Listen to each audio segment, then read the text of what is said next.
বিসমিল্লাহির রহমানির রহিম। সুপ্রিয় শিক্ষার্থীবৃন্দ, ফারুকাবাদ ডিগ্রি কলেজ কর্তৃক আয়োজিত অনলাইন ক্লাসে আজকে আমি তোমাদের সামনে উপস্থিত হয়েছি ABM শাহালুম টিপু, সহকারী অধ্যাপক, ব্যবস্থাপনা বিভাগ। গত ক্লাসে আমি ব্যবস্থাপনার ধারণা বিষয়ে আলোচনা করেছিলাম, অর্থাৎ উচ্চ মাধ্যমিক শ্রেণীর ব্যবসা সংগঠন ও ব্যবস্থাপনা বিষয়ের দ্বিতীয় পত্রের ব্যবস্থাপনা অংশের প্রথম অধ্যায়ে আমি ব্যবস্থাপনা বা ম্যানেজমেন্ট কি এই বিষয়ে আলোচনা করেছিলাম। পূর্বের ক্লাসের রেস ধরে আমি আজকে আমার ক্লাসের শুভ সূচনা করতে যাচ্ছি। সুপ্রিয় শিক্ষার্থী, তোমাদের সবাইকে স্বাগত জানাচ্ছি আমার ক্লাস উপভোগ করার জন্য। আমরা জানি ব্যবস্থাপনা হচ্ছে অন্যদের দিয়ে কাজ করিয়ে নেওয়ার কৌশল। লক্ষ্য করো, সাধারণভাবে ব্যবস্থাপনা বলতে বোঝায় অন্যদের দিয়ে কাজ করিয়ে নেওয়ার কৌশল, অর্থাৎ নির্দিষ্ট লক্ষ্য বা উদ্দেশ্য অর্জনের জন্য প্রতিষ্ঠানের প্রধান বা ব্যবস্থাপক তাদের কর্মী বাহিনীদেরকে যথাযথভাবে কাজে লাগিয়ে ব্যবস্থাপনীয় নীতি, কৌশল বা কার্যাবলী যথাযথভাবে প্রয়োগ করে কার্য সম্পাদনের যখন প্রক্রিয়া অনুসরণ করে তাকে আমরা সহজে ব্যবস্থাপনা বলি। পূর্ববর্তী ক্লাসে আমি ব্যবস্থাপনার সম্পর্কে ধারণা দিতে গিয়ে আমি অনেক কিছুই সময় স্বল্পতার কারণে ব্যাখ্যা করতে পারি। আমি চেষ্টা করছি সেই গ্যাপটুকু, শূন্যস্থানটুকু যাতে তোমাদের জন্য পূরণ করতে পারি, সেই জন্য ব্যবস্থাপনা ধারণার দ্বিতীয় একটা ক্লাস আজকে আমি তোমাদের সামনে উপস্থাপন করার জন্য এখানে এসেছি। তোমরা একটু বোর্ডের দিকে লক্ষ্য করো। আমি এখানে ব্যবস্থাপনার মনীষীদের সঙ্গে অন্তর্ভুক্ত করার চেষ্টা করেছি। তোমাদের বইতে পুরো ক্লাসে আমি বলেছি, তোমাদের বইতে অনেক সংজ্ঞা দেওয়া আছে, অনেক মনীষীদের সংজ্ঞা দেওয়া আছে, তোমরা সেগুলি দেখবে। আজকে আমি ব্যবস্থাপনার দুইটি সংজ্ঞা তোমাদের বোর্ডে উপস্থাপন করেছি আলোচনার জন্য। আধুনিক ব্যবস্থাপনার জন্য হেনরি ফিয়োর ব্যবস্থাপনাকে কিভাবে সংজ্ঞায়িত করেছেন একটু লক্ষ্য করে। এক নম্বর সংজ্ঞাটাকে আমি এখানে উপস্থাপন করেছি এভাবে। হেনরি ফিয়োর প্রণীত সংজ্ঞাটা ছিল এরকম: to manage is to forecast and plan, to organize, to command, to coordinate and to control. অর্থাৎ ব্যবস্থাপনা হলো পূর্বানুমান ও পরিকল্পনা, সংগঠিতকরণ, নির্দেশ দান, সমন্বয় সাধন এবং নিয়ন্ত্রণ। অর্থাৎ ব্যবস্থাপনা হলো প্রতিষ্ঠানের লক্ষ্য বা উদ্দেশ্য অর্জনের জন্য প্রতিষ্ঠানে নিয়োজিত যে মানব সম্পদ বা শ্রম শক্তি আছে তাদেরকে নিয়ে বা উপকরণাদিকে নিয়ে পূর্বানুমান এবং পরিকল্পনা করা, সংগঠিত করা, নির্দেশনা বা নেতৃত্ব দান করা, সমন্বয় সাধন করা এবং সর্বোপরি নিয়ন্ত্রণ করা। আবার দ্বিতীয় আরেকটা সংজ্ঞা তোমাদের জন্য উপস্থাপন করার চেষ্টা করেছি। যুক্তরাষ্ট্রের ক্যালিফোর্নিয়া ইউনিভার্সিটির অধ্যাপক হ্যারাল্ড কুঞ্জ ব্যবস্থাপনাকে এভাবে সংজ্ঞায়িত করেছেন। তিনি বলেছেন, management is an art of getting things done through and with the peoples in the formally organized groups. অর্থাৎ কর্মীদের আনুষ্ঠানিকভাবে দলবদ্ধ করে, লক্ষ্য করুন, কর্মীদের আনুষ্ঠানিকভাবে দলবদ্ধ করে কাজ করিয়ে নেওয়ার কৌশলটাই হলো ব্যবস্থাপনা। লক্ষ্য করুন, management is an art of getting things done through and with the people in the formally organized groups. অর্থাৎ আনুষ্ঠানিকভাবে কর্মীদেরকে সংগঠিত করে ফর্মালি অর্গানাইজ করে আনুষ্ঠানিকভাবে কর্মীদেরকে দলবদ্ধ করে তাদেরকে দিয়ে কাজ আদায় করিয়ে নেওয়ার কৌশলটাই হলো ব্যবস্থাপনা। সুতরাং ব্যবস্থাপনা, যে শুরুতে বলেছি, ব্যবস্থাপনা হলো প্রতিষ্ঠানের লক্ষ্য বা উদ্দেশ্য অর্জনের জন্য উপায় উপকরণগুলোকে কাজে লাগিয়ে যথাযথভাবে ব্যবস্থাপকীয় কার্যাবলী সম্পাদনের মাধ্যমে নির্দিষ্ট লক্ষ্য বা উদ্দেশ্য অর্জন করার প্রয়াস হলো ম্যানেজমেন্ট বা ব্যবস্থাপনা। ক্লিয়ার? এবার আসি আমাদের এই ব্যবস্থাপনার যে মূল লক্ষ্য বা উদ্দেশ্য অর্জনের জন্য আমরা এক্ষেত্রে কি কি ব্যবহার করে থাকি। অধ্যাপক জর্জ আর Terry, George Robert Terry and Stephen G Franklin প্রতিষ্ঠান পরিচালনায় 6M এর কথা বলেছেন। লক্ষ্য করো, আমি আসছি।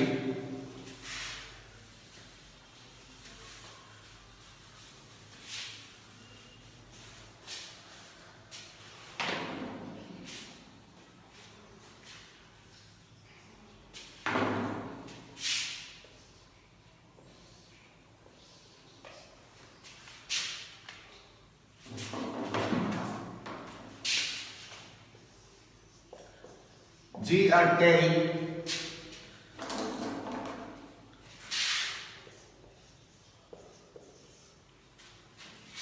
এবং G.R. Terry and Stephen G. Franklin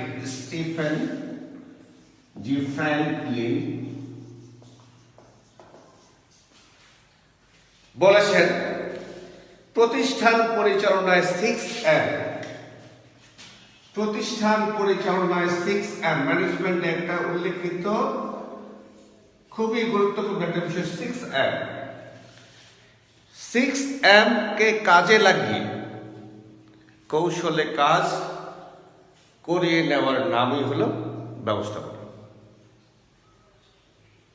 এখন আমি তোমাদেরকে জানাতে চাচ্ছি যেটা 6Mটা কি, অর্থাৎ ব্যবস্থাপক বা ব্যবস্থাপনা তার নির্দিষ্ট উদ্দেশ্য বা লক্ষ্য বাস্তবায়নের জন্য যে সমস্ত উপায় উপকরণগুলোকে ব্যবহার করে সেই উপকরণগুলোকে জর্জ আর টেরি এবং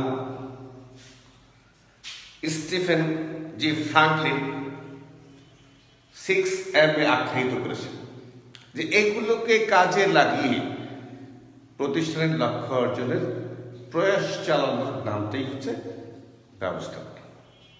এই 6M কি একটু সংক্ষেপে তোমাদেরকে ব্যাখ্যা করার চেষ্টা করছি। ম্যানেজমেন্ট 6M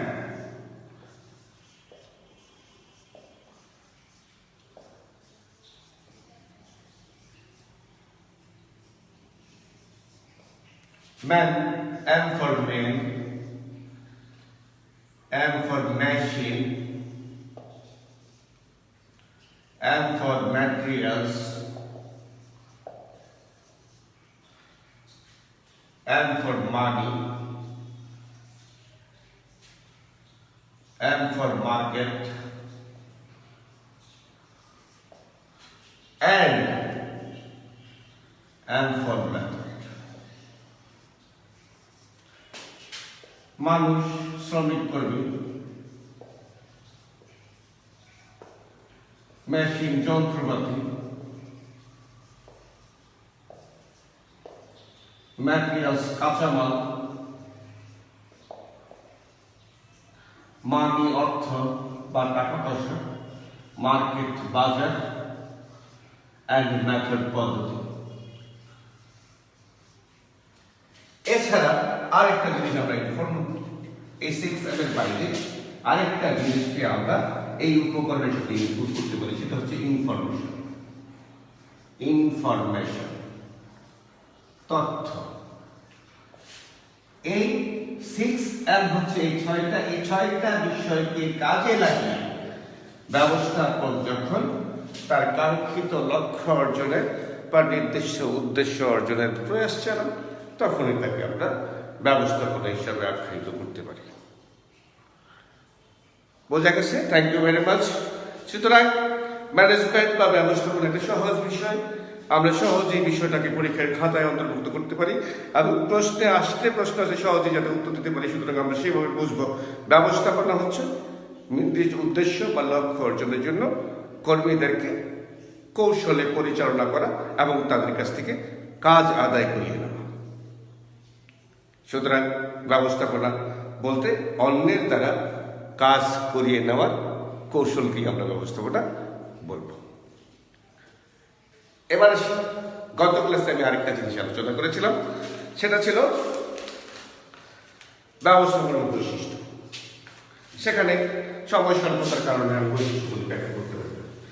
বৈশিষ্ট্য হচ্ছে বিশেষ সাহিত্য দিক, বিশেষ সাহিত্য গুণাবলী, যেগুলি একটা বিষয়কে আরেকটা বিষয় থেকে সহজেই আলাদা বা স্বতন্ত্র হিসেবে উপস্থাপন করতে সক্ষম। সেখানে আমি বলেছিলাম ব্যবস্থাপনার বৈশিষ্ট্যগুলি প্রথমে বলেছিলাম, সেটা হচ্ছে প্রক্রিয়া বা ব্যবস্থাপনার প্রক্রিয়া বা কাজের সমাধান। প্রক্রিয়া বা কাজের সমাধান। 2 নম্বরে আমি বলেছিলাম ব্যবস্থাপনা হলো লক্ষ্য অর্জনের উপায়।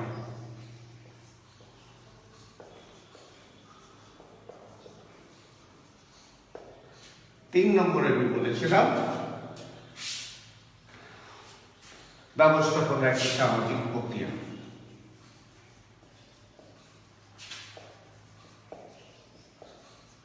সামাজিক প্রক্রিয়া বা সামাজিক কার্যক্রম। 4 নম্বরে আমি বলেছিলাম ব্যবস্থাপনা হলো কাজ আদায়ের কৌশল।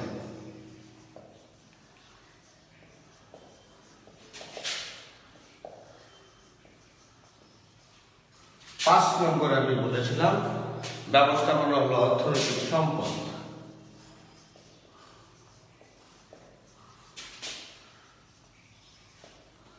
6 নম্বরে আমি বলেছিলাম ব্যবস্থাপনা হলো জ্ঞানের পৃথক শাখা। জ্ঞানের পৃথক শাখা। 7 নম্বরে আমি বলেছিলাম সর্বজনীনতা। ব্যবস্থাপনা একটা সর্বজনীন বিষয়, সর্বজনীনতা। 8 নম্বরে আমি বলেছিলাম ব্যবস্থাপনা বিজ্ঞান এবং কলা উভয়। বিজ্ঞান এবং কলা উভয়। এছাড়া আমি আরো বলেছিলাম যে ব্যবস্থাপনাকে আমরা পেশা হিসেবে আখ্যায়িত করতে পারি। ব্যবস্থাপনা একটি পেশা, ব্যবস্থাপনা একটি অস্পর্শনীয় সম্পদ, ব্যবস্থাপনা একটি অবিরাম প্রক্রিয়া। আমি একটু সংক্ষেপে স্বল্প সময়ের মধ্যে চেষ্টা করছি বিষয়টি ব্যাখ্যা করতে। প্রক্রিয়া কি একটু লক্ষ্য করো। প্রক্রিয়া বলতে আমরা কি বুঝি, খাতায় একটু নোট করে নাও। প্রক্রিয়া হচ্ছে পরস্পর নির্ভরশীল ধারাবাহিক কাজের সমষ্টি। অর্থাৎ পরস্পর নির্ভরশীল ধারাবাহিক কাজের সমষ্টিকে আমরা প্রক্রিয়া হিসাবে আখ্যায়িত করি। সুতরাং ব্যবস্থাপনা বিষয়টা যদি আমরা একটু পর্যালোচনা করে দেখি, তাহলে ব্যবস্থাপনার কার্যাবলী একটা ধারাবাহিকভাবে সম্পাদন হওয়া কর্মকাণ্ড, আর এই প্রত্যেকটা কর্মকাণ্ড একটা আরেকটার সাথে নির্ভরশীল। আমি সংক্ষেপে বলছি। দ্বিতীয়টা হচ্ছে লক্ষ্য অর্জনের উপায়। লক্ষ্য কি? লক্ষ্য হচ্ছে প্রতিষ্ঠান বা ব্যক্তির কাঙ্ক্ষিত ফলকে লক্ষ্য বলে।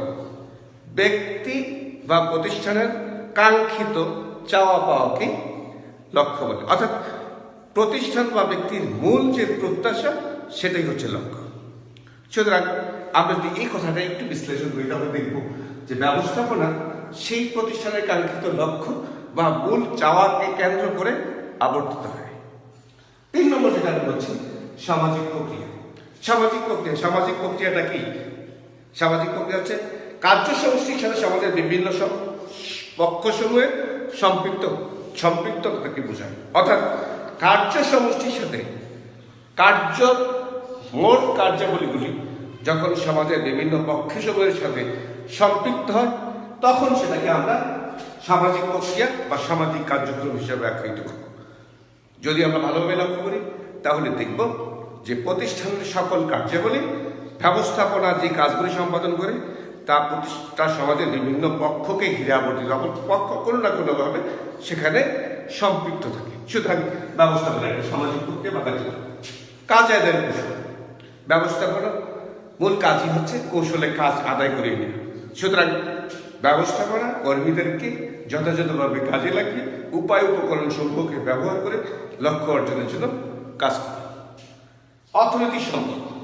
অর্থনৈতিক সম্পদ বলতে আমরা কি বুঝি? উৎপাদনের কাজে লাগে, উৎপাদন করতে কাজে লাগে এমন কিছুই সম্পদ, এমন কিছুই অর্থনৈতিক সম্পদ। অর্থাৎ ব্যবস্থাপনা যেহেতু উৎপাদন কাজের সাথে প্রত্যক্ষ এবং পরোক্ষভাবে জড়িত, সুতরাং ব্যবস্থাপনা অর্থনৈতিক সম্পদ হিসেবে পরিগণিত। জ্ঞানের পৃথক শাখা। যে কোনো জায়গায় আমরা লক্ষ্য করে দেখব সেখানে ব্যবস্থাপনা অনস্বীকার্য, আর ব্যবস্থাপনাকে কাজে লাগিয়ে বিভিন্ন জ্ঞান শিক্ষামূলক কার্যক্রম, পরীক্ষা নিরীক্ষা, গবেষণা সব কিছুতেই ব্যবস্থাপনা কোনো না কোনোভাবে জড়িত। সুতরাং ব্যবস্থাপনাকে সেজন্য জ্ঞানের বিশেষ ক্ষেত্র বা শাখা হিসেবে আমরা অভিহিত করতে পারি। সর্বজনীনতা। লক্ষ্য করে একটু নোট করে, সর্বজনীনতা বলতে কি বুঝি? সর্বত্র, সবসময়, সর্বক্ষেত্রে প্রয়োগযোগ্য এবং গ্রহণযোগ্য বিষয়কে সর্বজনীন বলে।